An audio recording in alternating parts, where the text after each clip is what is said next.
दोस्तों नमस्कार। White house पहुंचेगा कौन, कमला हैरिस या डोनाल्ड ट्रंप? इससे पहले तमाम राष्ट्रपति जो भी पहुंचा व्हाइट हाउस में,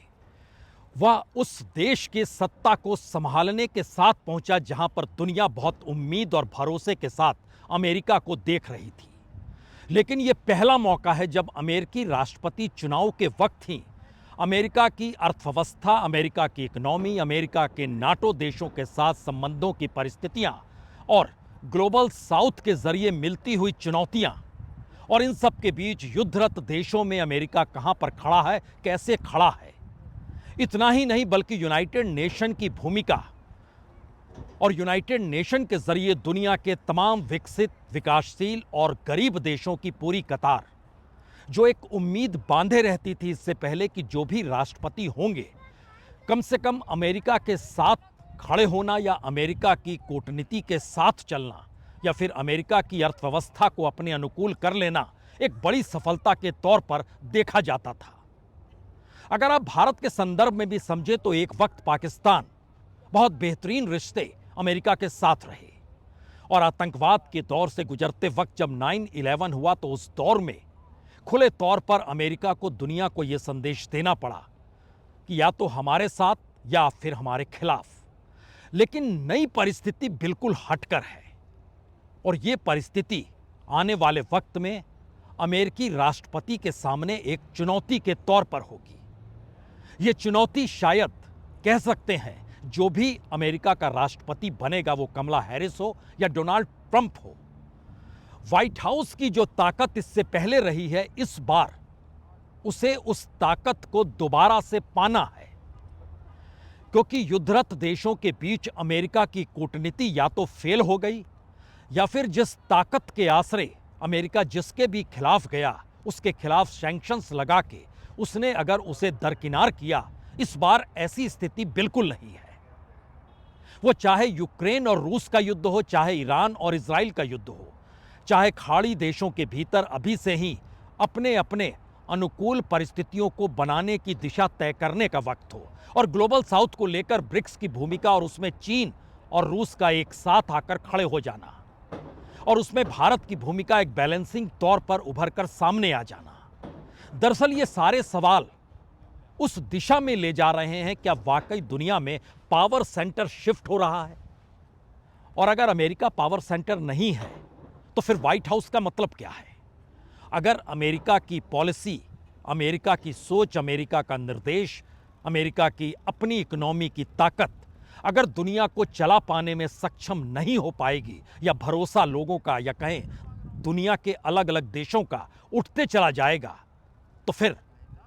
व्हाइट हाउस की ताकत क्या बचेगी? दरअसल यह सवाल इसलिए भी कहीं ज्यादा महत्वपूर्ण हो चला है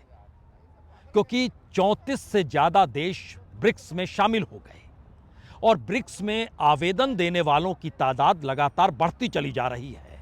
भारत अपनी कूटनीति से टर्की को रोकता है, अपनी कूटनीति से पाकिस्तान को रोकता है।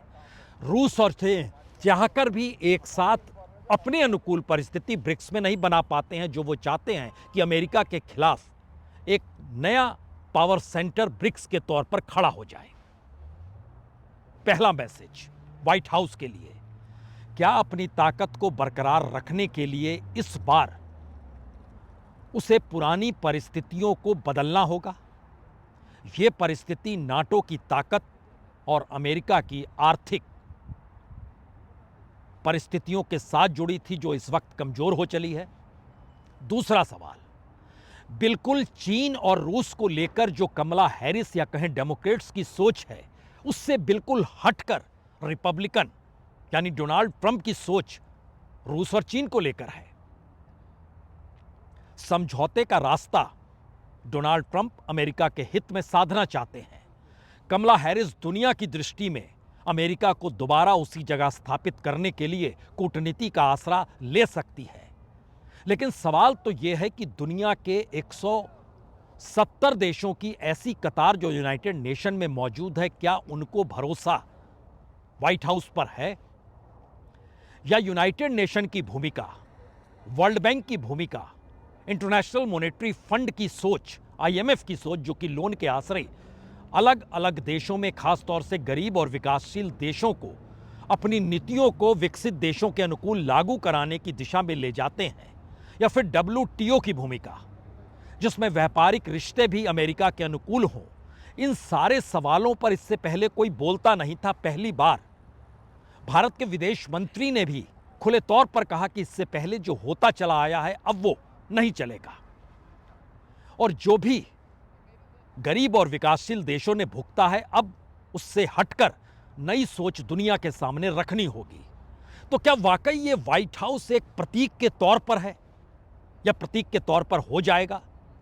जहां पर यह सवाल छोटा पड़ जाए कि अमेरिकी राष्ट्रपति जो भी बना, व्हाइट हाउस जो भी पहुंचा, लेकिन व्हाइट हाउस की अपनी भूमिका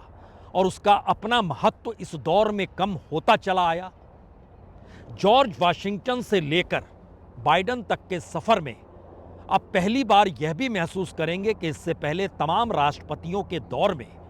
जो भी निर्णय व्हाइट हाउस से होकर निकले उनका एक असर रहा, लेकिन बाइडेन के काल में अमेरिका कमजोर हुआ है। डेमोक्रेट्स जिन सवालों को उठा रहे हैं उन सवालों के ठीक समानांतर दुनिया के अलग अलग देशों ने अपनी अपनी जरूरतें नए सिरे से न सिर्फ बताई है बल्कि समाधान के लिए अमेरिका का रास्ता नहीं देखा, उसके प्रति कोई आस नहीं जगाई है। और शायद यही वो परिस्थिति है जिसने इस दौर में दुनिया की मार्केट इकोनॉमी की परिभाषा को बदला, जिसने इस दौर में टेररिज्म और वायलेंस और वार के बीच छोटी मोटी लकीरों को खींचकर कमोवेश एक सरीखे लाकर खड़ा कर दिया। और शायद इसीलिए अमेरिका की नीतियां जो इससे पहले या कहें आखिरी वक्त में याद करें तो आपको बराक ओबामा याद आएंगे। बराक ओबामा तक के दौर में अमेरिका की विदेश नीति और कूटनीति कमोवेश दुनिया के सामने बहुत स्पष्ट तौर पर नजर आ रही थी, जिसमें बहुत साफ था कि उस वक्त अगर डोनाल्ड ट्रंप जीतते या बाइडेन उसके बाद आए तो वो उनको भी चलाने की परिस्थिति में बराक ओबामा ही रहे। और बराक ओबामा की जो सोच थी, क्या वो मौजूदा वक्त में अब कोई मायने रखती नहीं है? हमने आपसे कल जिक्र किया था कि बराक ओबामा जो भी रैली अमेरिका में अलग अलग जगहों पर कर रहे हैं वो हमेशा कहते हैं कि हम अमेरिका के राष्ट्रपति के साथ खड़े हैं, जो कमला हैरिस का वो प्रचार कर रहे हैं, यस वी कैन। इस नारे के साथ सत्ता में आने वाले बराक ओबामा अब ये कहना चाह रहे हैं कि दरअसल वो उस राष्ट्रपति के साथ हैं जो कि 5 नवंबर को जिनको आप चुनने जा रहे हैं, और वह 20-21 जनवरी तक व्हाइट हाउस में नजर आएंगी। लेकिन दूसरी तरफ एक बड़ा सवाल यह भी है कि बराक ओबामा से लेकर बाइडेन तक के काल को अगर आप परखिएगा और बतौर उपराष्ट्रपति के तौर पर कमला हैरिस की भूमिका को अगर देखिएगा तो अमेरिका के भीतर कई सवाल डेमोक्रेट्स को लेकर हो या ना हो, क्योंकि उनकी एक अतीत की फिलॉसफी रही है, लेकिन जिन्होंने सत्ता संभाली उनके अपने गवर्नेंस के तौर तरीके सवालों के दायरे में है, और इसका लाभ डोनाल्ड ट्रंप को मिल रहा है। और डोनाल्ड ट्रंप इस बात को कहने से चूक नहीं रहे हैं कि डेमोक्रेट्स को संभालने वाले नेताओं के दौर में जो भी निर्णय अलग अलग क्षेत्रों को लेकर लिए गए, या फिर चीन के साथ आर्थिक प्रतिस्पर्धा हो, रूस के ऊपर सैंक्शन लगाना हो, ईरान को डील न्यूक्लियराइज करना हो, या फिर जो ग्लोबल साउथ की परिस्थितियां इस दौर में उभर कर सामने आई है, वो शायद अमेरिकी गवर्नेंस की कमजोरी रही है, उसकी विदेश नीति की कमजोरी रही है। और इसीलिए व्हाइट हाउस कमजोर हो गया। हम उसे दोबारा से मजबूत करेंगे और उसके केंद्र में अमेरिका की ताकत होगी, क्योंकि अमेरिकी अब दुनिया के बाजार पर निर्भर हैं। अमेरिकी अब कूटनीतिक दृष्टि से क्या वाकई दुनिया के हथियार के बाजार पर निर्भर हैं? जिस मार्केट इकोनॉमी और रिफॉर्म की दिशा में अमेरिका बढ़ रहा था, क्या इस दौर में वह डिरेल्ड हुआ है? उसकी अपनी इकोनॉमी वर्ल्ड बैंक और IMF को चलाती तो है, लेकिन वह खुद भी जिस कर्ज में डूबा हुआ है उसका जवाब दे पाने की स्थिति में कोई नहीं है।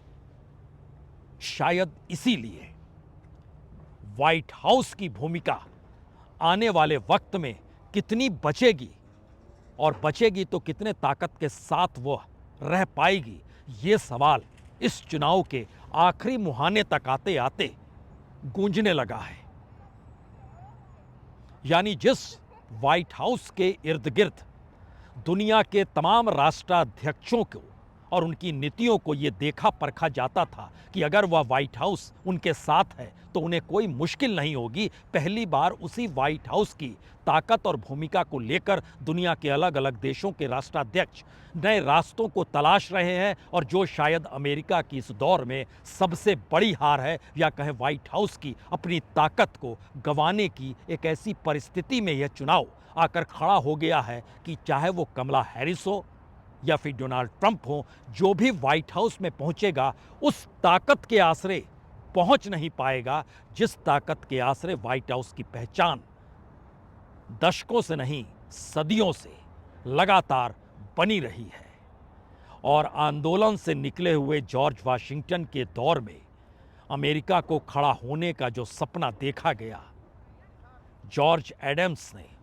जिस इंटेलेक्चुअलिज्म के आसरे अमेरिका को शुरुआती दौर में नींव रखी, वो बरसों बरस की परिस्थितियों के बाद अंतर्राष्ट्रीय तौर पर क्या अमेरिका को कमजोर इस दौर में इसलिए कर चुकी है कि अब खुद उसके सामने सवाल है आर्थिक विषमता अमेरिका के भीतर की, दुनिया के भीतर की आर्थिक विषमता को लेकर कोई रास्ता ना बना पाने की स्थिति, और इन सब के बीच वर्ल्ड बैंक और आईएमएफ की भूमिका जिसको अमेरिका ही चलाता है, उसके जरिए या उसके समानांतर जो डेवलपमेंटल बैंक हो या अंतर्राष्ट्रीय तौर पर नए रास्ते बनाने की सोच जो दुनिया के देशों में आ चुकी है,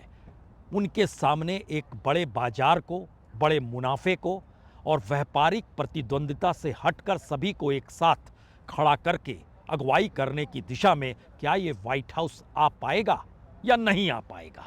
इंतजार शायद हर अमेरिकन्स को इस बात का भी है। बहुत बहुत शुक्रिया, बहुत बहुत शुक्रिया।